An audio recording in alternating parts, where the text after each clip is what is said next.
Sie schwänzen die Schule, kippen Farbe auf die Straße, blockieren Banken oder färben Flüsse grün. Menschen kämpfen für ihre Anliegen bisweilen auf sehr eigenwillige Art. Manchmal auch mit Gewalt. Darf man das? Soll man das sogar? Herzlich willkommen zur Sternstunde Philosophie. Wir gehen heute der Frage nach, wie weit ziviler Ungehorsam gehen darf und ob eine Demokratie auf solche Störenfriede nicht sogar angewiesen ist. Ich freue mich sehr, dass Robin Tselikates bei uns ist. Er ist Professor für Philosophie an der Freien Universität Berlin und beschäftigt sich seit vielen Jahren mit Protestbewegungen und zivilem Ungehorsam. Herzlich willkommen. Vielen Dank. Ja, Herr Tselikates, waren Sie selber schon auf Demonstrationen oder nahmen an Sitzblockaden teil? Ja, das ist durchaus schon vorgekommen. Jetzt möchten wir es gerne genauer wissen. Also Sitzblockaden eher weniger, Demonstrationen schon sehr viel häufiger. Ich habe einmal an einer Sitzblockade in Berlin teilgenommen, um eine Demonstration von Neonazis durch die Stadt zu blockieren. Aber abgesehen davon war ich natürlich auf vielen Demonstrationen, zuletzt in den USA vielleicht, gegen die Trump-Regierung und ihre Politiken. Und tun Sie das aus Überzeugung oder weil es Ihr Forschungsgebiet ist, um ein bisschen zu beobachten? Also die genannten Beispiele, die ich eben angeführt habe, an denen habe ich aus Überzeugung teilgenommen. Als Philosoph ist man ja eher jetzt nicht so in der Feldforschung aktiv, aber bei dem Thema ist es natürlich schon wichtig, dass man auch die Protestbewegungen in gewisser Hinsicht aus der Nähe studiert, um eben die Komplexität der politischen Realität auch dann theoretisch vielleicht abzubilden. Insofern habe ich schon auch an der ein oder anderen Demonstration oder Aktion des zivilen Ungehorsams jetzt eher als teilnehmender Beobachter partizipiert, als jetzt allein aus Überzeugung. Haben Sie auch schon einmal etwas davon benutzt, eine Spraydose oder einen Pflasterstein oder sich irgendwo angekettet? Also ohne mich jetzt zu stark selbst zu bezichtigen, hatte ich alle diese Dinge schon mal in der Hand, aber eigentlich echt verwendet nur eines davon, nämlich die Spraydose, und das ist auch schon ziemlich lange her, aber bisher habe ich mich jedenfalls noch nirgendwo angekettet. Kann noch kommen, wenn man Ihnen so zuhört. Natürlich, ja. Nun, privat gibt es ja noch ganz andere Protestaktionen vielleicht in Ihrem Leben. Sie sind nämlich Vater einer 2-jährigen Tochter. Da gibt es wahrscheinlich auch viel zivilen Ungehorsam zu Hause. Ja, also zumindest, ob ich ihn zivil nennen würde, weiß ich gar nicht, weil er ist zum Teil schon recht unzivil, der herkommt. Und bei dem Alter, jetzt geht es ja auf die Terrible Two zu, zum Teil auch relativ schwierig zu managen ist. Aber ja, damit bin ich auch aus dem privaten Bereich sehr vertraut. Bin ja gespannt, wie so ein Sozialphilosoph mit diesem Forschungsschwerpunkt dann als Vater am Küchentisch agiert. Aber gehen wir zurück zu unserem eigentlichen Thema. Im Moment spricht man ja sehr viel über zivilen Ungehorsam. Unter anderem natürlich auch im Rahmen der ganzen Klimademonstrationen. Die Fridays for Future Demonstrationen zum Beispiel sind in aller Munde. Wir sehen auch Bilder hier von diesem September aus der Schweiz, die Klimademonstration. Wir sehen, das Thema mobilisiert richtig viele Massen, auch ganz unterschiedliche Menschen, alte Menschen, junge Menschen, Menschen aus den unterschiedlichsten Schichten gehen auf die Straße. Wie mächtig halten Sie persönlich diese Bewegung? Also sie ist natürlich noch relativ jung, hat aber, glaube ich, dafür schon einiges an Erfolgen vorzuweisen. Und ist insofern schon relativ mächtig, weil sie den öffentlichen Diskurs, glaube ich, schon relevant verändert hat. Nicht? Also das Thema ist viel stärker auf der Tagesordnung, als es noch vor einer Zeit war. Und es ist auch viel stärker in private Diskussionen eingesickert am Familientisch, den Sie gerade schon genannt hatten, an der Uni.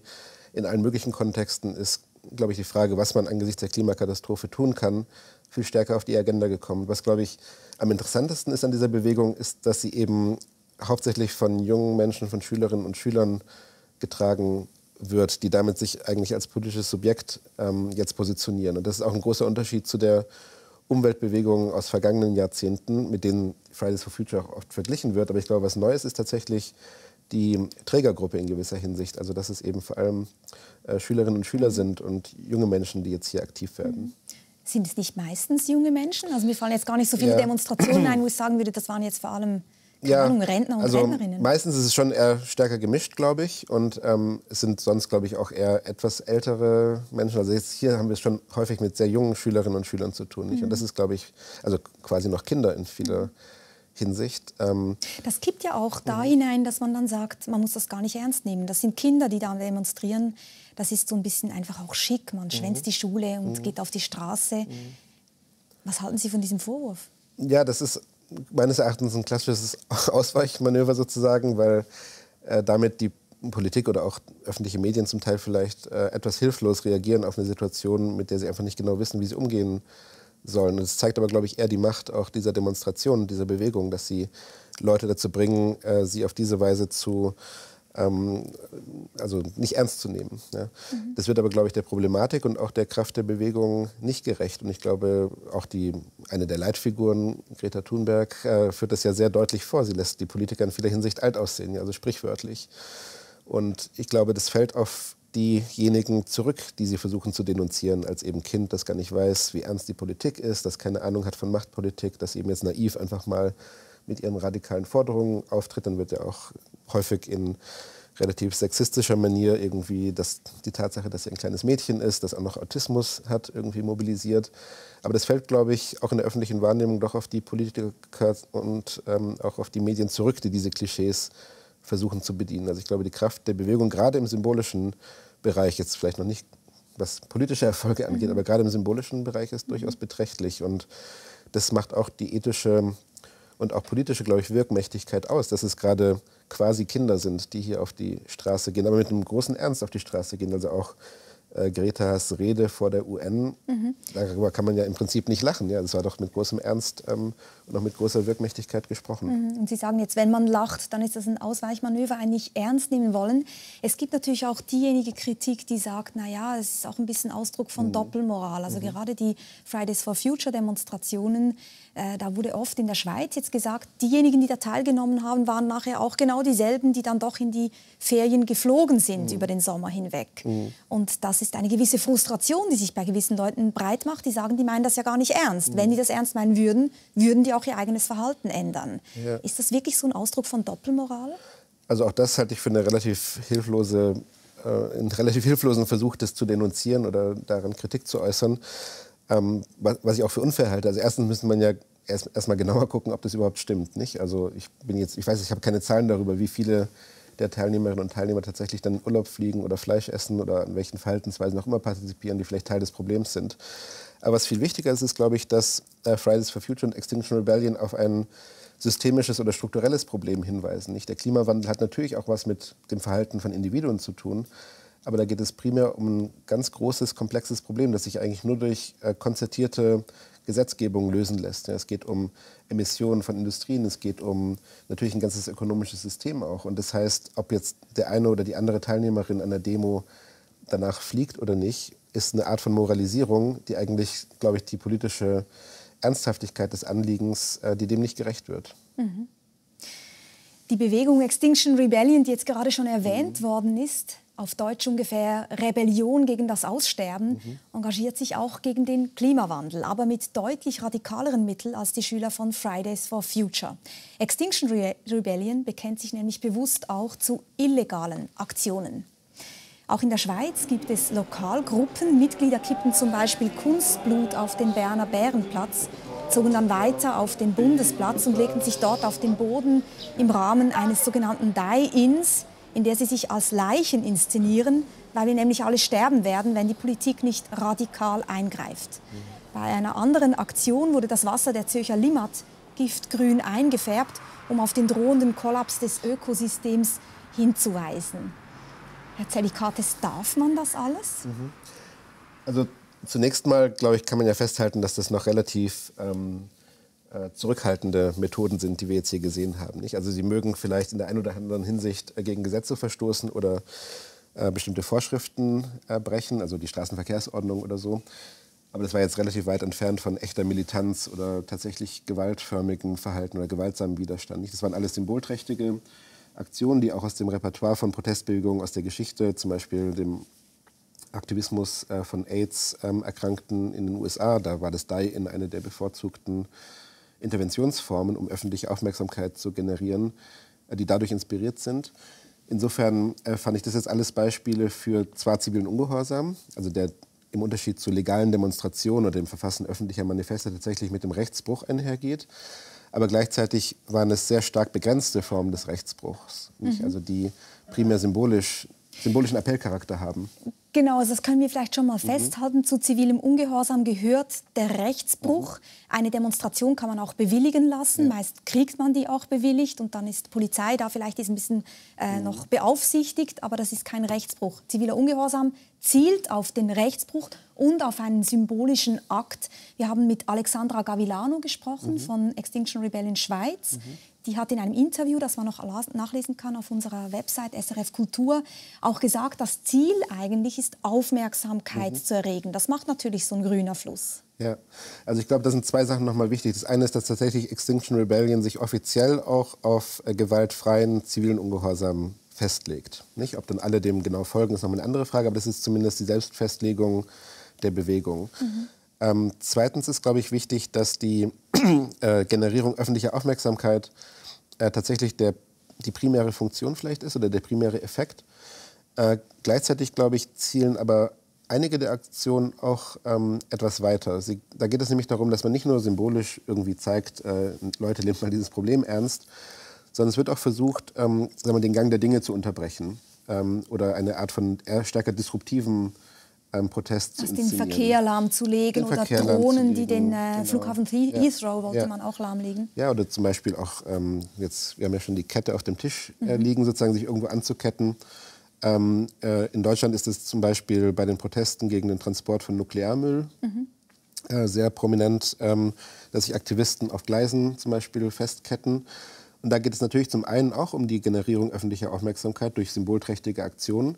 Gleichzeitig hat es aber auch ein stärker direkt interventionistisches Moment, weil einfach dadurch die Kosten in die Höhe getrieben werden. Also nicht nur die symbolischen Kosten, sondern auch die materiellen Kosten. Der Polizeieinsatz kostet ganz viele Millionen von Euros. Auf irgendeiner Ebene soll damit auch der Preis sozusagen für bestimmte Politiken hochgetrieben werden. Ja, und das ist noch so ein bisschen was anderes, als nur symbolisch zu appellieren an die Mehrheit. Also das wäre jetzt die Steigerung, weil vorhin bin ich so ein bisschen zusammengezuckt, als ich gefragt habe, darf man das? Haben Sie gesagt, naja, es ist alles vergleichsweise harmlos. Nicht alle finden das harmlos. So eine giftgrüne Limmat, man denkt sich irgendwie, gut, die Farbe ist biologisch abbaubar, das steht groß auf der Seite von Extinction Rebellion, aber man denkt sich trotzdem, naja, das sind trotzdem Aktionen, die werden kosten. Die sind irgendwie doch massiv eingreifend. Klar.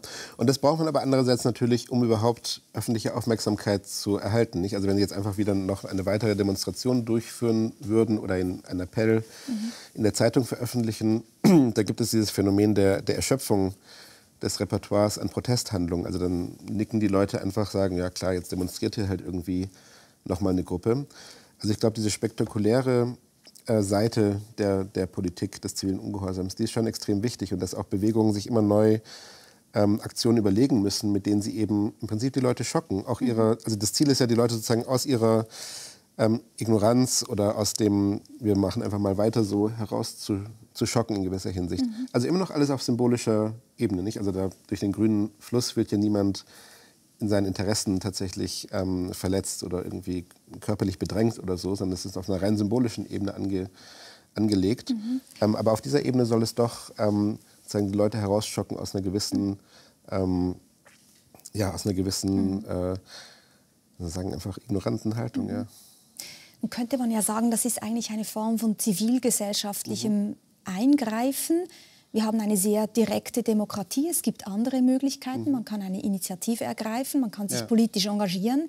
Reicht das nicht aus? Muss man so drastische Wege wählen? Können wir nicht einfach sagen, ey Leute, macht Demokratie, seid politisch? Also auch da vielleicht zwei Punkte. Der erste ist, dass wenn wir uns die Geschichte der Demokratie anschauen, das gilt, glaube ich, jetzt für die Schweiz, für Deutschland, für die USA und viele andere Länder auch, dann muss man, glaube ich, einfach als soziologisch-historische Grundtatsache festhalten, dass viele demokratische Fortschritte, von denen wir heute einfach ausgehen, dass es sie gibt, also Frauenrechte, Arbeiterrechte, soweit es sie gibt, überhaupt Rechte von Migrantinnen, Geflüchteten und so weiter, dass die Ergebnis sind von genau diesen Arten des außerinstitutionellen Protests, ziviler Ungehorsam, Widerstand und so weiter. Zum Teil ziemlich radikale Formen von Widerstand. Also nicht demokratische Mittel gewählt, sondern ganz bewusst ziviler Ungehorsam. Ja, also ich würde ja sagen, das ist ein demokratisches Mittel, nur eben eines, das außerhalb der Institutionen situiert ist. Also ich glaube, man darf den Begriff der Demokratie nicht zu stark an die formalen Verfahren, Wahlen, Parlamente und so weiter binden. Das ist vielleicht der institutionelle Kern der Demokratie. Aber darum herum gibt es noch Praktiken und zum Teil eben außerinstitutionelle oder nicht formalisierte Praktiken, wie zum Beispiel soziale Bewegungen, zivilen Ungehorsam, auch andere Formen des Widerstands, die historisch gesehen extrem wichtig waren für die Entwicklung der Demokratie. Und wenn man diese historische Lektion ernst nimmt, dann kann man, glaube ich, auch sagen, dass auch heute noch vermutlich solche Bewegungen nötig sind, um bestimmte Themen auf die Agenda zu setzen, wie zum Beispiel den Klimawandel, um bestimmte Stimmen in die Diskussion einzubringen, die ansonsten nicht gehört werden, um bestimmte Interessen in den Prozess einzuspeisen, die nicht repräsentiert sind. Also gerade wenn es um die jüngste Generation geht, es gibt ja kein Wahlrecht sozusagen für Kinder und Jugendliche. Nicht? Also insofern ist das einfachste Argument, das die Schülerinnen und Schüler von Fridays for Future oder Extinction Rebellion haben, zu sagen, wir haben keine andere Möglichkeit. Wir sind nicht politisch repräsentiert, wir haben keine eigene Partei. Wenn wir einen Leserbrief schreiben, nimmt das auch keiner ernst. Also müssen wir zu diesen Methoden greifen. Es hat auch damit zu tun, dass manchmal demokratische Strukturen einfach vielleicht zu verkrustet sind. Ein gutes Beispiel ist wahrscheinlich auch Rosa Parks, die 1955 in Montgomery, Alabama, sich einfach nur geweigert hat, ihren Sitzplatz freizugeben für einen weißen Fahrgast und eigentlich dadurch dann massenhaft Proteste in Gang gesetzt hat. Zuerst sind die Menschen dann nicht mehr Bus gefahren, die schwarzen Menschen, und später kam es dann zur Bürgerrechtsbewegung unter Martin Luther King. Also man kann eigentlich sagen, da hätte das demokratische, normale Mittel möglicherweise nicht ausgereicht. Und im Nachhinein beurteilen wir das natürlich als richtig, diesen Akt von zivilem Ungehorsam. Das ist ein sehr gutes Beispiel, weil es auch zeigt, wie komplex die Situationen zum Teil sind und wie sehr wir zum Teil auch die Geschichte ein bisschen verzerren oder vielleicht weichspülen. Also Rosa Parks ist interessant, weil sie ja meistens erinnert wird als diese ältere Frau, sie war, glaube ich, Schneiderin, und dann ist sie plötzlich in diesem Moment zur Rebellin geworden. Ja? Aber historische Untersuchungen haben, glaube ich, ganz gut nachgewiesen, dass sie schon lange Jahre aktiv war in Bewegungen gegen Rassismus, gegen die Segregation in den Südstaaten. Und dass das im Prinzip eine Handlung war, die jetzt gar nicht aus dem Nichts kam, sondern tatsächlich in einer langen Tradition ihres eigenen Handelns innerhalb der Bewegung, der Bürgerrechtsbewegung auch stand. Und dass sie insofern viel politischer eigentlich war, als sie im Nachhinein oft erinnert wird. Das ist interessant, weil auch diese Aktion, die wir heute für so paradigmatisch zivil halten, in der damaligen Zeit als durchaus unzivil, als überhaupt nicht akzeptabel, zum Teil sogar als potenziell terroristisch und so weiter gebrandmarkt worden sind. Nicht? Also auch Martin Luther King war immer mit dem Vorwurf konfrontiert, auch von weißer Seite, und zwar von weißen Liberalen, nicht nur von den sozusagen konservativen Advokaten der rassistischen Segregation, sondern auch von weißen Liberalen, dass er viel zu radikal ist, ja, dass er viel zu weit geht, dass er doch sich mal bitte beschränken soll auf die existierenden Verfahren. Aber von denen waren natürlich Schwarze weitestgehend ausgeschlossen. Nun ist das ja ein Beispiel, wo eine Frau etwas getan hat, vielleicht nicht einmal in dem Moment die Idee hatte, jetzt eine Bewegung loszutreten. Sie sagen, sie war schon lange aktiv, aber dieser eine kleine Widerstand hat die Bewegung vorangebracht. Währenddessen die Extinction Rebellion oder auch andere soziale Bewegungen heute eben auch die Medien gleich schon beiziehen, gleich schon auf den großen Effekt zielen, die auch schon einladen. Da kann man auch nachlesen, wie der Medienstratege von Extinction Rebellion International, der äußert sich auch öffentlich dazu, wie sie immer gleich schon BBC oder den Guardian mit einbeziehen. Ist das nicht auch eine Gefährdung, weil man sagen könnte, die Medien als vierte Gewalt haben ja auch eine Funktion in der Demokratie. Und wenn die gleich schon eingemeindet werden, dann fallen ja die Medien wie weg als Player. Das stimmt, wobei ich denke, dass da immer noch genug Medien sozusagen als Kontrollinstanz dann ja nicht so unmittelbar daran beteiligt sind oder partizipieren. Aber auch da, glaube ich, ist es wichtig zu sehen, dass das immer schon der Fall war. Also ziviler Ungehorsam war immer vor einem Publikum, findet immer vor einem Publikum statt, auch historisch.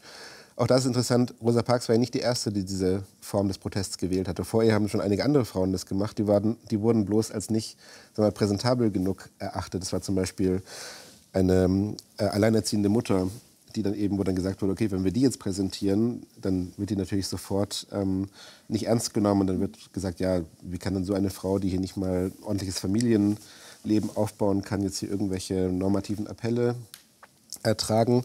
Also auch da hat schon eine Rolle gespielt, wie kann man die Öffentlichkeit erreichen, wie kann man gerade auch die weißen Moderaten erreichen, um sie auf ihre Seite zu ziehen. Und insofern spielt das, glaube ich, immer eine Rolle, auch für Gandhi, für alle Beispiele, die wir so aufzählen können aus der langen Geschichte des zivilen Ungehorsams, war die öffentliche Wahrnehmung, der Appellcharakter, die Frage, wie man jetzt die Medien im weiten Sinne mit einbezieht, sehr relevant. Gleichzeitig stimmt es natürlich, dass es heute noch mal andere Ausmaße angenommen hat, gerade auch dadurch, dass natürlich über soziale Medien und so weiter ein viel direkterer eine viel direktere Möglichkeit besteht, selbst Medienaufmerksamkeit zu generieren. Ich finde das alles so interessant, wenn man ihnen zuhört und irgendwann kippt es ja sozusagen in die Frage, müssen wir da nicht eigentlich mitmachen? Also viele würden ja sagen, das sind natürlich jetzt Anliegen, da geht es ums ganz Große. Also diese Alexandra Gavilano sagt in dem Interview auch, es geht hier darum, dass wir vor dem 6. Massensterben stehen, wir fahren diesen Planeten an die Wand und dann denkt man, naja, dann kann man jetzt auch nicht einfach sagen, sollen die mal schön demonstrieren, geht mich nichts an. Und so ähnlich argumentiert eigentlich Henry David Thoreau. Das ist einer, kann man sagen, der Vordenker des zivilen Ungehorsams. Er ist vielen bekannt aufgrund seiner Schrift Walden. Das ist auch so ein bisschen die Aussteigerbibel geworden mittlerweile. Und er hat 1849 diesen Text geschrieben über zivilen Ungehorsam und hat die Steuern nicht bezahlt, um zu demonstrieren gegen die Sklaverei damals. Und hat gesagt, ich trage das nicht mit. Und er sagt etwas, er sagt nämlich, ist aber das Gesetz so beschaffen, dass es dich braucht, um einem anderen Unrecht zuzufügen, so sage ich, brich das Gesetz. Mach dein Leben zur Gegenreibung, um die Maschine zum Halt zu bringen. Was immer geschieht, ich muss unbedingt vermeiden, mich zu jenem Unrecht herzugeben, das ich verdamme. Also der ist ganz klar der Meinung, wenn das Gesetz oder die Institutionen so beschaffen sind, dass Übles dabei rauskommt, dann muss ich Widerstand leisten. Teilen Sie das? In gewisser Hinsicht ja. Also ich glaube, da muss man jetzt noch mal ein bisschen differenzieren, weil die Pflicht, Widerstand zu leisten, suggeriert ja, dass es sozusagen eine Pflicht ist, etwas zu tun, also eine positive Pflicht in gewisser Hinsicht. Während Thoreau gleichzeitig ja auch davon spricht, dass es eine Pflicht gibt, sich nicht an Unrecht zu beteiligen, also sich sozusagen herauszuziehen oder zurückzuziehen und eben nicht zu partizipieren. Und das sind jetzt nochmal zwei unterschiedliche Sachen, glaube ich. Also Thoreau öffnet in gewisser Hinsicht die Perspektive, dass man sagt, okay, wenn das die Situation ist, dann ziehe ich mich einfach zurück in mein Häuschen, wenn ich das eben habe, wie Thoreau, zum Beispiel am Walden Pond, und nehme einfach nicht teil an dieser Gesellschaft, die ich... und bezahle die Steuern nicht. Und bezahle die Steuern nicht. Er hat damit auch gegen den Krieg der USA gegen Mexiko protestiert, gegen die Sklaverei auch.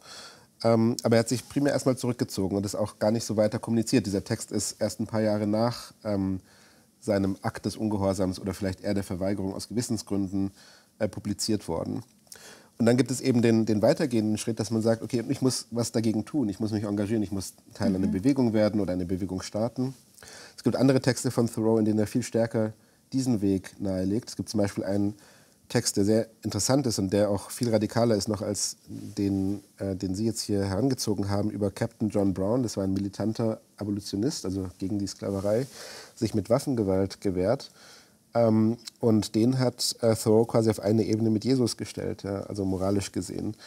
Und da geht es um eine Apologie der Gewalt eigentlich. Also Thoreau sagt, die Situation ist so schlimm, dass wir eben zur Gewalt greifen müssen, um dieses Übel zu beenden. Das sind schon zwei sehr unterschiedliche sozusagen Auswege aus der Diagnose, die er gibt, nämlich, dass wir in einem Unrechtssystem leben oder dass er in einem Unrechtssystem gelebt hat.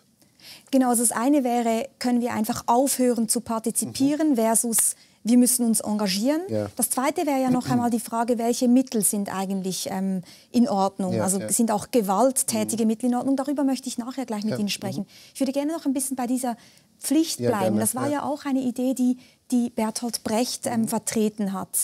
Der hat mal diesen schönen Satz gesagt, wo Recht zu Unrecht wird, wird Widerstand zur Pflicht. Hat sich natürlich noch stärker jetzt auch gar nicht auf Ungehorsam bezogen, sondern auf den Widerstand. Also denken wir an die Resistance während des Naziregimes, die im Untergrund versucht haben, das Vichy-Regime zu stürzen.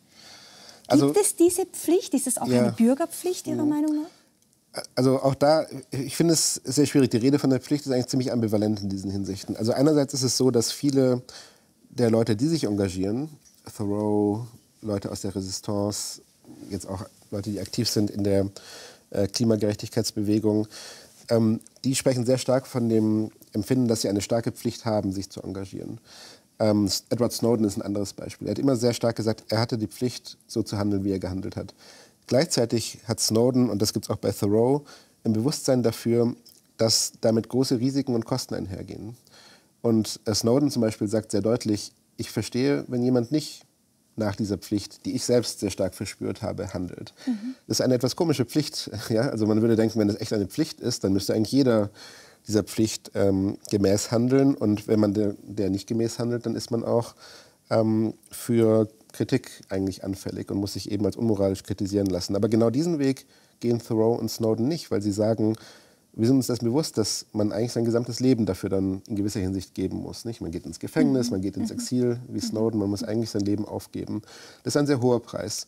Gleichzeitig ist, glaube ich, auch sehr wichtig, dass glaube ich, die Pflicht für diejenigen viel stärker wiegt, die in der Position sind, etwas zu tun, ohne so schlimme Kosten zu gewärtigen. Nicht? Also wenn ich zum Beispiel jemand bin, der sowieso schon in einer politisch oder rechtlich prekären Situation ist, nicht? Also zum Beispiel ein Migrant ohne Papiere oder ein kürzlich Geflüchteter, dann würde ich mich, oder sagen wir mal Afroamerikaner in den USA, ja, die setzen sich ganz anderen Risiken aus, wenn sie Teil einer politischen Bewegung werden, als wenn ich das als jemand mit einem deutschen Pass zum Beispiel tue, der letztendlich nicht so viel vielleicht zu befürchten hat.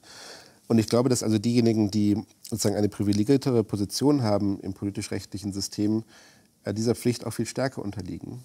Und dass andererseits aber auch diejenigen, die durch dieses System schon deprivilegiert oder benachteiligt, strukturell benachteiligt sind, also zum Beispiel strukturelle Minderheiten oder diskriminierte Gruppen, dass die zwar ein größeres Recht haben zum Ungehorsam, nicht? Also weil sie von dem System einfach nicht im gleichen Maße profitieren, wie andere das tun, dass sie aber nicht unbedingt die gleiche Pflicht haben, weil sie eben dadurch ihre Situation noch stärker prekarisieren würden.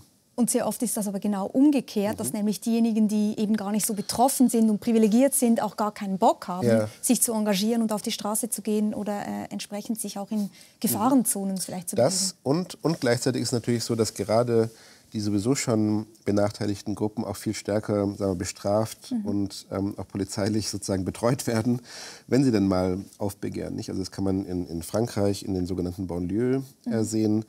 Das kann man auch in Deutschland sehen, in den USA auch sehr stark beim Umgang mit Black Lives Matter zum Beispiel, der afroamerikanischen Bewegung, wo die Polizeireaktion viel, viel harscher ausfällt, als wenn jetzt eben weiße College-Kids irgendwo mal demonstrieren gehen. Also diesen Unterschied, glaube ich, den muss man auch in philosophischer Theoriebildung, obwohl es ein soziologischer Befund erstmal ist, auch da viel stärker berücksichtigen, wenn man über das Recht und die Pflicht zum Ungehorsam redet. Bevor ich über die Mittel zum Ungehorsam sprechen möchte, möchte ich noch einmal auf die Demokratie zu sprechen kommen, weil man muss sich ja das schon noch einmal deutlich vor Augen führen. Man plädiert eigentlich dafür zu sagen, der Rechtsbruch ist in Ordnung. Man sagt damit auch, juridisches Recht, also rechtliches Recht, ist nicht zwangsläufig ein Wert an sich, sondern es gibt vielleicht ein moralisches Recht, das darüber hinaus ragt. Genauso argumentieren beispielsweise auch Thoreau oder auch John Rawls, dass man sagt, es gibt ein moralisches Recht, das ist vielleicht bedeutsamer und dem fühlen sich diejenigen verpflichtet, die den Rechtsbruch, den juristischen Rechtsbruch begehen. Das ist immer auch, glaube ich, ja auch ein Kratzen an Rechtsstaatlichkeit oder ein Kratzen an Grundpfeilern der Demokratie. Habermas geht so weit, dass er sagt, ja, aber das ist auch Ausdruck einer reifen politischen Kultur. Können Sie uns das ein bisschen erklären? Ja, also ich denke, dass die Rede von einem, sagen wir, moralischen Recht oder moralischen Prinzipien, auf die man sich im Rechtsbruch bezieht, dass es eine Weise ist, das zu verstehen, was sozusagen die normative Rechtfertigungsgrundlage für zivilen Ungehorsam ist. Eine andere Möglichkeit, das zu interpretieren, die mir jetzt selbst zum Beispiel einleuchtend erscheint, ist zu sagen, naja, Demokratie und Rechtsstaatlichkeit, wie sie de facto bestehen, stellen den Versuch dar, bestimmte Prinzipien zu institutionalisieren. Die Prinzipien der Demokratie zum Beispiel, Freiheit und Gleichheit in der bürgerschaftlichen Selbstbestimmung oder Gerechtigkeitsprinzipien. Und insofern sind die formalen Institutionen der Demokratie und des Rechtsstaats tatsächlich keine Zwecke an sich, sondern der Versuch, eben diese Prinzipien umzusetzen. Dieser Versuch ist aber immer imperfekt und vor allem vorläufig für Weiterentwicklung offen, genauso wie er historisch eine lange Entwicklung durchlaufen musste, um zu dem Zustand zu führen, den wir heute haben, der aber immer noch äußerst imperfekt ist in verschiedenen Hinsichten.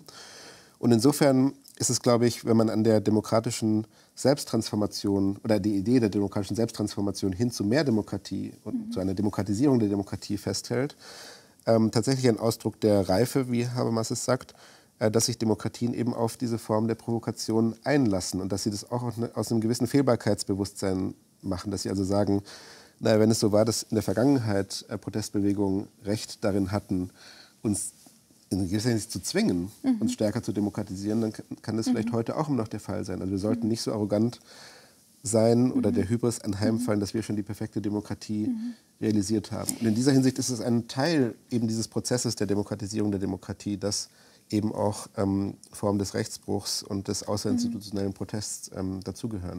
Also könnte man auch sagen, Demokratie ist immer Arbeit, ist immer ein offenes Projekt. Die offene Gesellschaft muss man immer wieder neu verteidigen. Das ist ja auch so ein Schlagwort, was man häufig hört. Und wenn nun die Gegner des zivilen Ungehorsams sagen, Entschuldigung, das ist nicht Ausdruck einer reifen Kultur, sondern geradezu sehr unreif und kindisch, dann würden Sie sagen, naja, ihr habt nicht verstanden, dass man Demokratie immer neu aushandeln muss. Verstehe ich das richtig? Ja, so würde ich das sehen. Und ich würde dann gerne von diesen Gegnern des Ungehorsams wissen, wie sie eben über die Geschichte der Demokratie denken, weil dann haben sie eine andere Geschichte sozusagen erlebt, die uns zum jetzigen Zustand geführt hat, als die es tatsächlich gegeben hat, meines Erachtens, wo eben solche Formen des Protests eine wesentliche Rolle spielen. Ich glaube, dass es auch unterschiedliche Modelle der Rechtfertigung gibt. Nicht? Also es gibt natürlich auch religiös motivierten zivilen Ungehorsam und ethisch motivierten zivilen Ungehorsam. Bei Thoreau war es sehr stark individualistisch aufs eigene Gewissen bezogen. Aber mir erscheint eigentlich die demokratietheoretische Rechtfertigung, über die wir jetzt gerade gesprochen hatten, die scheint mir eigentlich am aussichtsreichsten zu sein.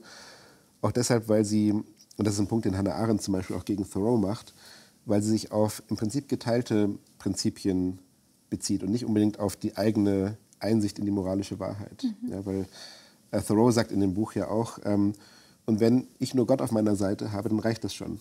Ich weiß, dass ich richtig liege. Wenn 99,9% meiner Mitbürgerinnen das anders sehen, das ficht mich überhaupt nicht an. Das finde ich eine eher problematische Einstellung in einer demokratischen Gesellschaft. Nicht? Da leuchtet mir eigentlich die demokratietheoretische Rechtfertigung, die sagt, naja, wir müssen jetzt hier über prozedurale Ungerechtigkeiten, Ausschlüsse, Marginalisierung nachdenken und die korrigieren. Das ist ein eher formales oder prozedurales Argument, das gar nicht so sehr auf eine moralische Gewissenswahrheit abzielt, die finde ich eigentlich kompatibler mit einem gewissen Pluralismus an ethischen Überzeugungen und sei insofern auch aussichtsreicher. Und leuchtet auch sofort ein, weil man sonst natürlich bei der Frage ist, wer definiert eigentlich, was dieses Ziel ist, auf das wir hinarbeiten, und vielleicht kann man sich da ja auch täuschen. Ich meine, diese Kontroversen wird es natürlich sowieso geben, nicht? Also der Streit auch darüber, was Demokratie eigentlich ist, was sie erfordert, ob wir sie schon haben oder erst noch erreichen müssen, der begleitet die Demokratie natürlich auch von Anfang an. Und das ist genau dieser Streit, zu dem Martin Luther King beigetragen hat, zu dem die Frauenbewegung beigetragen hat, zu dem jetzt auch, glaube ich, die jüngeren Protestbewegungen wie Occupy oder jetzt noch jünger Fridays for Future versuchen beizutragen. Kommen wir auf die Mittel zu sprechen. Das ist jetzt schon öfters angeklungen, auch wenn wir hier die Steine sehen. Nicht alle Protestaktionen verlaufen friedlich, auch wenn es eben zu zivilem Ungehorsam eigentlich als einem Kriterium dazugehört, gewaltfrei zu sein, ist die Grenze fließend. Und wir wissen alle, es gibt Protestaktionen, die sind massiv gewalttätig. Wir können zum Beispiel an die Ausschreitungen anlässlich des G20-Gipfels in Hamburg erinnern. 2017 war das massive Zerstörung von Hab und Gut, von Geschäften und so weiter. Oder auch die brennenden Autos der Gilets jaunes in Paris, die sich eingebrannt haben, glaube ich, ins kollektive Gedächtnis. Die Gilets jaunes, die protestieren gegen die elitäre Politik, gegen den Mittelstand, der keine Chance mehr hätte, gegen die Besteuerung des Treibstoffs und so weiter. Was würden Sie sagen, macht Gewaltaktionen immer Unrecht? Und ich meine jetzt moralisch Unrecht. Ja. Also finde ich 2 Punkte wichtig. Das erste ist, das waren natürlich jetzt Bilder der Gewalt, zum Großteil von Demonstranten ausgehend. Wir haben auch ein paar Bilder der Gewalt von Polizei gegen Demonstranten gesehen. Die gab es auch bei den G20-Protesten. Also ist immer die Frage, über welche Gewalt spricht man dann gerade. Natürlich wird meistens die Gewalt der Demonstrierenden stärker fokussiert als vielleicht die Gewalt der Polizei gegen zum Teil auch friedliche Demonstranten, die nicht nur bei den Gilets jaunes, aber auch bei den G20-Demonstrationen zu vielen Körperverletzungen geführt hat, sondern auch zur Einschränkung des Rechts auf Demonstration zum Beispiel. Das ist auch alles gut dokumentiert. Also man muss, glaube ich, wenn man über Gewalt spricht, immer die Gewalt von verschiedenen Seiten im Blick behalten. Wobei natürlich die Polizei immer sagen würde, wir reagieren nur. Ja gut, auf die aber das Gewalt. sagen natürlich beide Seiten. Also auch da, glaube ich, muss man immer vorsichtig sein und genau hinschauen. Und der zweite Punkt, der, glaube ich, wesentlich ist, bevor man zu der normativen Frage kommt, die natürlich zentral ist. Der zweite Punkt ist, über welchen Begriff der Gewalt reden wir eigentlich? Also es gibt ja sehr unterschiedliche Formen von Gewalt, nicht? Und nicht alle sind äquivalent und nicht alle haben die gleichen normativen Implikationen. Also die Gewalt gegen Sachen, gegen Autos, Bushaltestellen, Bankgebäude ist eine Sache und sollte von der Gewalt gegen Personen unterschieden werden. Wird aber häufig in eins gemischt und dann wird so getan, als sei beides gleich schlimm und als würden sich Protestbewegungen notwendigerweise sofort disqualifizieren, wenn sie eben zum Beispiel Gewalt gegen Sachen involvieren. Auch bei der Gewalt gegen Personen ist es, glaube ich, wichtig zu unterscheiden zwischen, sagen wir, minimaler Gewalt, die zum Beispiel im Zurückschubsen von einem Polizeibeamten bestehen kann, der mit dem Knüppel auf einen losgeht. Vielleicht ist es auch eine Form der Gewalt. Das ist aber doch eine ganz andere, als wenn ich jetzt zum Beispiel einen Pflasterstein nehme und irgendwie auf einen unbehelmten Polizisten werfe, der einfach irgendwie Streife geht oder so. Ja. Und drittens gibt es die Gewalt gegen sich selbst, die auch in Protestbewegungen eine zentrale Rolle gespielt hat. Also denken Sie daran, wie der sogenannte arabische Frühling begonnen hat mit der Selbstverbrennung von Mohamed Bouazizi. Ist auch eine Form der Gewalt, die auch von vielen als schockierend, unzivil und so weiter gesehen wird. Aber ich glaube, gerade Gewalt gegen Sachen, vielleicht minimale Gewalt in Selbstverteidigung, zum Beispiel gegen Polizeiaggressionen und Gewalt gegen sich selbst, sind durchaus kompatibel mit der Zivilität des zivilen Ungehorsams. Ja, also ich glaube nicht, dass zivil unbedingt heißt gewaltfrei im striktesten Sinne. Es heißt Verzicht auf bestimmte Formen der Gewalt, zum Beispiel massive Gewalt, die auf die körperliche Verletzung anderer zielt. Aber ich glaube, dass zum Beispiel bestimmte Formen der Sachbeschädigung durchaus kompatibel sind mit der Zivilität. Das heißt noch nicht, dass sie immer gerechtfertigt sind. Aber das müssen wir zuerst verstehen. Ja. Was heißt hier Zivilität? Also wenn Gewalt kompatibel ist mit Zivilität, was verstehen Sie unter Zivilität? Also das ist natürlich eine der zentralen Fragen in der gesamten Diskussion über zivilen Ungehorsam. Und tatsächlich ist es so, dass bei bestimmten Autoren wie Rawls oder Habermas der Schluss vom Zivilen auf das Gewaltfreie sehr schnell geht. Und auch ohne jede Diskussion übrigens des Gewaltbegriffs. Nicht? Also die unterstellen einfach, wir wissen alle schon, was Gewalt ist. Und irgendwie ist es intuitiv plausibel zu sagen, zivil heißt gewaltfrei. Ich glaube aber, dass das zu schnell geht. Also zivil heißt, glaube ich, vor allem, dass man sich als zugehörig zu einer politischen Gemeinschaft begreift und dass man mit der anderen Seite, ob das jetzt die Polizei ist in der konkreten Situation oder der politische Gegner, dass man sich als gemeinsam zugehörig zu dieser Gemeinschaft begreift und auch in Zukunft begreifen will. Dass man also nicht auf die Vernichtung oder den Ausschluss der anderen Seite abzielt. Diese Anerkennung des anderen als Teil der gleichen politischen Gemeinschaft, als Bürgerin, als Bürger, ist aber, glaube ich, durchaus kompatibel zum Beispiel damit, dass eben bestimmte Formen der Sachbeschädigung stattfinden. Ist auch kompatibel damit, dass man Gewalt gegen sich selbst anwendet. Und Warum ist das genau kompatibel? Warum darf ich, wenn meine Anliegen legitim sind und vielleicht einer Idee von Demokratie dienen, also ich will zum Beispiel die Gerechtigkeit, sagen wir jetzt mal von außen betrachtet, in einer sinnvollen Weise weiterentwickelt, warum darf ich dafür die Sachen von anderen Menschen kaputt machen? Naja, also auch da muss man dann natürlich noch mal stark differenzieren, glaube ich. Und also zum Beispiel, wenn man jetzt die Existenzgrundlage von Einzelhändlern zerstört, dann ist es natürlich normativ deutlich bedenklicher, als wenn man jetzt, sagen wir mal, symbolisch die Fassade einer Bank kaputt macht. Also es geht jetzt gar nicht darum, dass ich sage, das soll man unbedingt machen oder das ist in jedem Fall gerechtfertigt. Ich will nur zeigen, dass die Frage der Rechtfertigung nicht damit erledigt ist, dass man sagt, hier findet Sachbeschädigung statt.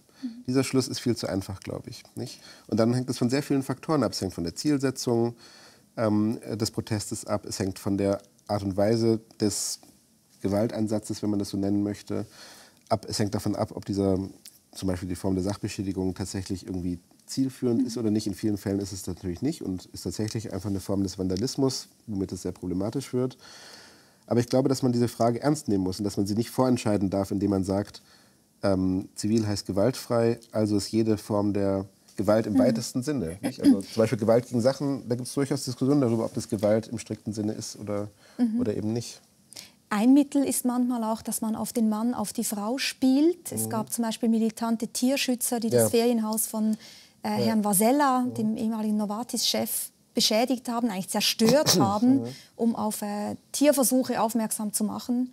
Hat übrigens dann auch empirisch auch gar nicht gestimmt, aber grundsätzlich ist das ja noch einmal etwas anderes, wenn man wirklich das Eigentum einer konkreten Person beschädigt. Genau, also es ist durchaus was anderes. Auch da weiß ich nicht, ob das in allen Fällen notwendigerweise ungerechtfertigt ist, aber es hat zumindest sehr viel stärkere Begründungspflichten, sagen wir mal, zur Folge, als wenn man jetzt eben tatsächlich sich auf eben eine Straßenbahnhaltestelle oder eben Autos, die da geparkt sind, ohne jetzt zu wissen, wem die gehören, beschränkt. Aber wie gesagt, also ich glaube, dass die Frage einfach nur eröffnet werden muss, was davon jetzt legitim sein kann und was nicht. ohne es schon vorzuentscheiden. In vielen Fällen ist es natürlich kontraproduktiv. Ja?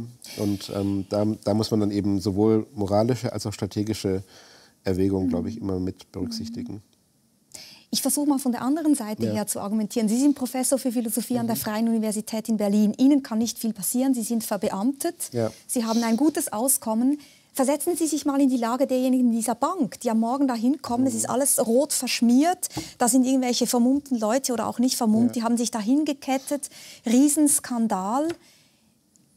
Was denken Sie in der Rolle dieser und was würden Sie ihnen sagen? Können Sie ihnen einfach sagen, jetzt beruhigt euch mal, das ist halt Ausdruck von Demokratie? Ja, also ich habe auch schon an Universitäten gearbeitet, die lange Zeit besetzt waren durch Studierende im Rahmen von Protestbewegungen und finde auch das legitim unter bestimmten Umständen, auch wenn es unangenehm sein mag. Ich finde es auch legitim, wenn ich im Auto sitze und irgendwo zum Flughafen fahre zum Beispiel und dann ist eine Straßenblockade aufgrund einer Demonstration, dann ist es natürlich in dem Moment vielleicht ärgerlich, aber ich glaube schon, dass man erwarten kann, auch von individuell Betroffenen, dass sie sozusagen den Schritt auf die nächste Ebene gehen und sich eben überlegen, zu welchem Zweck passiert das hier eigentlich und warum machen das die Leute nicht? Die machen das ja in vielen Fällen zumindest nicht einfach aus Spaß oder nicht einfach aus Eigeninteresse, sondern eben, weil sie glauben, dass die Ernsthaftigkeit ihres Anliegens ihnen keine andere Wahl lässt, weil sie glauben, dass andere Mittel und Wege ihnen nicht offen stehen. Und weil sie denken, dass allein auf diese Art und Weise eben zum Beispiel öffentliche Aufmerksamkeit generiert werden kann. Ich weiß jetzt nicht, ob die Angestellten der Bank dieser Argumentationsweise unbedingt offen gegenüberstehen würden, aber ich glaube schon, dass man mit ihnen in dieser Hinsicht reden müsste. Auch weil natürlich, zumindest in vielen Fällen, auch nicht in allen Fällen, aber in vielen Fällen die Leute, die tatsächlich dann demonstrieren oder dieses Risiko auch für sich selbst eingehen, jetzt ebenfalls in den wenigsten Fällen Universitätsprofessoren sind, sondern selbst Leute, die jetzt nicht unbedingt aus den besten Situationen ökonomisch, politisch gesprochen heraus agieren, sondern eben, weil sie denken, dass sie keine andere Wahl haben. Man merkt schon, dass Sie als Sozialphilosoph und als ein Spezialist für dieses Thema relativ großzügig sind, auch mit der Erlaubtheit von zivilem Ungehorsam, sagen auch, dass Sie den Gewaltbegriff gerne eigentlich möglichst eng verstehen wollen und auch sagen wollen, es ist vielleicht dann wirklich nicht legitim, wenn es um militärische Gewalt geht. Nun könnte man ja auch sagen, naja, wenn wir es ganz loslösen jetzt mal vom Ziel, es gibt auch, oder eben nicht loslösen vom Ziel, das Ziel mit hineinnehmen. Es gibt ja auch die ganzen Protestaktionen von rechts. Denken wir an die Protestmärsche in Chemnitz beispielsweise gegen mehr Zuwanderung, gegen mehr Migration. Auch das ist eine Form von zivilem Ungehorsam. Sind Sie da gleich großzügig oder bauen Sie Ihre politischen Präferenzen schon mit ein? Also ich versuche natürlich meine politischen Präferenzen nicht in die theoretische Reflexion mit einzubauen. Und ich denke auch nicht, dass es wirklich eine Frage der Großzügigkeit ist, sondern eine Frage, wie diese Begriffe adäquat verwendet werden. Und ich glaube, dass man schon allein auf der Grundlage, zum Beispiel in dem Fall der Chemnitzer Ausschreitungen, muss man die ja nennen, und nicht nur Demonstrationen, sagen kann, dass einfach aufgrund des Begriffs des zivilen Ungehorsams es kein ziviler Ungehorsam war. Also es war natürlich Ungehorsam, vielleicht auch Widerstand oder Protest. Aber der Begriff des Zivilen, genau wie ich ihn vorhin eingeführt habe, schließt, glaube ich, aus, radikal rechte oder neonazistische Bewegungen darunter fallen zu lassen, weil sie gerade nicht die andere Seite akzeptieren als Teil der Gemeinschaft, sondern gerade auf den Ausschluss, die Entrechtung, zum Teil auch die Vernichtung, Internierung und so weiter bestimmter Bevölkerungsgruppen, zum Beispiel von allen, die sie eben als nicht-deutsch imaginieren, abzielen. Also da ist es, glaube ich, sowohl von der Zielsetzung her als auch zum Teil jedenfalls von den Mitteln, also Hetzjagden zum Beispiel auf anders Aussehende, ganz klar so, dass das außerhalb des Zivilen selbst in meiner erweiterten Fassung fällt. Nicht? Also ich glaube schon, dass es sowohl begrifflich als auch politisch extrem wichtig ist, da genau zu sein. Und das passiert aber von beiden Seiten, oder? Das gibt es ja auch links. Ja, natürlich, klar. Und ich glaube auch, wir haben jetzt über bestimmte Beispiele gesprochen, bei denen es, glaube ich, so ist, dass der Begriff des zivilen Ungehorsams zutrifft. Und zwar nicht, weil ich jetzt die Zielsetzung teile, sondern einfach, weil ich es für philosophisch und begrifflich plausibel halte, das so zu fassen. Natürlich gibt es auch Bewegungen von links, die außerhalb des Bereichs des Zivilen angesiedelt sind. Und das kann in bestimmten Fällen natürlich gerechtfertigt sein, in anderen ist es nicht gerechtfertigt. Nicht? Also wenn wir uns jetzt Kontexte vor Augen führen, die nicht so demokratisch und rechtsstaatlich, wie imperfekt auch immer, organisiert sind, wie zum Beispiel die Schweiz und Deutschland, sind natürlich auch Formen des Protests oder des Widerstands auf der Tagesordnung, die über das Zivile hinausgehen. Nicht? Die können genauso legitim sein. Also denken Sie an Revolutionen, Formen des bewaffneten Widerstands, antikoloniale Kämpfe und so weiter. Die waren natürlich, also ich würde sagen natürlich gerechtfertigt in vielen Hinsichten, stellen natürlich aber eine ganz andere Form des politischen Handelns dar. Also der zivile Ungehorsam ist eigentlich eine Kategorie, die, wenn man mit Arendt sprechen möchte, diesen Geist des Revolutionären innerhalb eines mehr oder weniger demokratisch organisierten Gemeinwesens wachhalten möchte oder eben praktisch realisiert werden lässt. Und damit nimmt er eine seltsame Zwischenstellung ein. Nicht? Also er ist auf der einen Seite eben nicht dasselbe wie rechtmäßiger Protest, auf der anderen Seite ist es eben auch nicht dasselbe wie eine revolutionäre Erhebung. Nicht? Also er hat eben diese Zwischenstellung. Und das macht ihn, glaube ich, so interessant. Und natürlich auch, das führt natürlich auch dazu, dass also auch Gruppen, die, glaube ich, keinen Anspruch haben, dieses Label zu benutzen, wie zum Beispiel radikal rechte oder neonazistische Bewegungen, versuchen, diesen Begriff zu capturen in gewisser Hinsicht, weil er natürlich ein gewisses Legitimationspotenzial auch mit sich bringt. Nicht? Also Menschen assoziieren damit Gandhi, King, Bewegungen, deren politische Rechtfertigung heute eigentlich nicht mehr außer Frage steht. Vielleicht sagen Sie noch einmal einen Satz dazu. Was sagen Sie einem Neonazi, warum seine Form des Protestes nicht legitim ist? Also ich glaube, da muss man auf zwei Ebenen argumentieren. Das eine ist die Zielsetzung, also einfach sozusagen der Ausschluss bestimmter Bevölkerungsgruppen aus der politischen Gemeinschaft, die zum Teil Vernichtungsrhetorik, die da mobilisiert wird, Entrechtung, also dass man einfach Leuten Staatsbürgerschaft, Bürgerrecht und so weiter aberkennen möchte. Also das scheint mir offensichtlich, dass das nicht kompatibel ist mit irgendeinem Verständnis von Demokratie oder von Zivilität. Und gleichzeitig auch viele der Mittel, die gewählt werden, also das Zusammenschlagen und Verfolgen, öffentliche Hetzjagden auf Leute veranstalten, das ist doch was sehr anderes als auch die zum Teil, sagen wir mal, relativ militanten Bilder, die wir jetzt hier gesehen haben von den Protesten, über die wir vorher geredet haben. Also ich glaube, sowohl auf der Ebene der Zielsetzung als auch auf der Ebene der Mittel.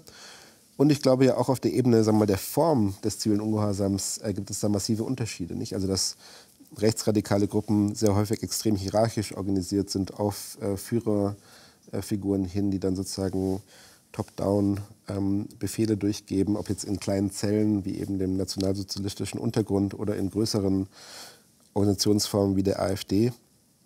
Und auch das ist ein deutlicher Unterschied zu zumindest einigen eher demokratiekompatiblen oder pro-demokratischen Bewegungen. Also zum Beispiel Occupy, Fridays for Future, viele der anderen Bewegungen sind viel weniger hierarchisch organisiert, viel inklusiver, ermöglichen Formen der Selbstkritik und der Selbstreflexion auf viel stärkere Art und Weise, als das in radikal rechten Bewegungen der Fall ist, wo im Prinzip die Abschließung und auch die Identitätsfixierung deutlich stärker ausgeprägt sind. Sprechen wir zum Schluss noch über die Frage, wie eigentlich politischer Ungehorsam wirklich erfolgreich seine Ziele dann erreichen kann. Gerade im Rahmen der Klimademonstrationen gibt es ja viele jetzt auch, kann man vielleicht fast schon sagen, depressive Stimmen. Denken wir an Jonathan Franzen, der einen Artikel im New Yorker veröffentlicht hat und wirklich so von einer globalen Depression gesprochen hat. Die Leute haben das Gefühl, bringt irgendwie alles nichts. Es gibt zwar diese Demonstrationen, aber wie Sie selber gesagt haben, der individuelle Beitrag scheint mini klein zu sein. Wenn ich nicht mehr fliege und kein Fleisch mehr esse, scheint der Beitrag so klein zu sein. Wir müssen die Institutionen ändern. Wann reichen denn Demonstrationen aus, um so ein System wirklich zu kehren? Was macht solche Protestaktionen erfolgreich? Ja, also ich glaube, aus der Geschichte kann man lernen, dass es natürlich keine Zauberformel gibt. Also es ist jetzt nicht so, dass man sagen kann, wir müssen dies und das tun und dann werden wir schon erfolgreich sein, sondern es hängt immer von unglaublich vielen Kontextfaktoren ab. Gleichzeitig lehrt die Geschichte auch, finde ich jedenfalls, einen vorsichtigen Optimismus, einfach deshalb, weil zum Teil das politisch Neue und vielleicht revolutionäre, transformative auch gerade dann entsteht oder sich ereignet, wenn man es nicht vermutet. Nicht? Also der sogenannte arabische Frühling hat es ja schon im Namen, so als sei da sozusagen etwas plötzlich gekommen, was sozusagen gar nicht sich angekündigt hatte. Natürlich gab es da eine Vorgeschichte, die wird auch oft vergessen.